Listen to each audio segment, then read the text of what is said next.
তিন শ্রেণীর ব্যক্তি কখনো জান্নাতে প্রবেশ করতে পারবে না। তারা কে কে? অবশ্য হুজুরের মুখ থেকে আরবি সহ ব্যাখ্যা সহ হাদিসটা শুনে যান। জল ভাই আমার মনে হয় শুনবে না। আরে ভাই কি বলেন, 100% শুনবে। আপনি বলেন, আপনার ফলোয়ার গুলো শুনে না তো।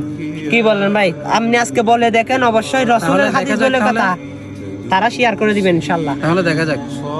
ওয়ানহু আলাইহি সালাতু ওয়াসসালাম সালাসাতুন লা ইয়াদখুলুনাল জান্নাতা আবাদা আদ-দায়ুস ওয়ার রাজিলাতু মিনান নিসা ওয়া মুদামিনুল খামরি। হাদিসে বর্ণিত আছে তিন শ্রেণীর মানুষ কখনো জান্নাতে প্রবেশ করবে না, কোনো অবস্থাতেই না। এক নাম্বার দায়ুস।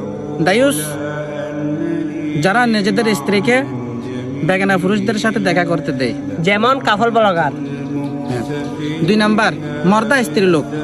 ওই সমস্ত মহিলারা, যে সমস্ত মহিলা পুরুষদের মতো চলাফেরা করে এবং পুরুষদের মতো কার্যকলাপ করে, পুরুষদের মতো শার্ট প্যান্ট পরে পরে ভিডিও বানায় এবং মানুষের সামনে উন্মোচিত হয় তারা। তিন নাম্বার হচ্ছে যে সমস্ত মানুষ মদ্যপানে অভ্যস্ত। মদ্যপান মানে যারা শরাব পান করে, মদ পান করে তারা আর কি।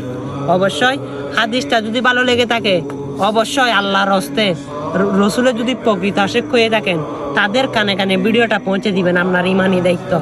আপনার কারণে তারা শুনে কিন্তু এগুলো থেকে বিরত থাকতে পারে।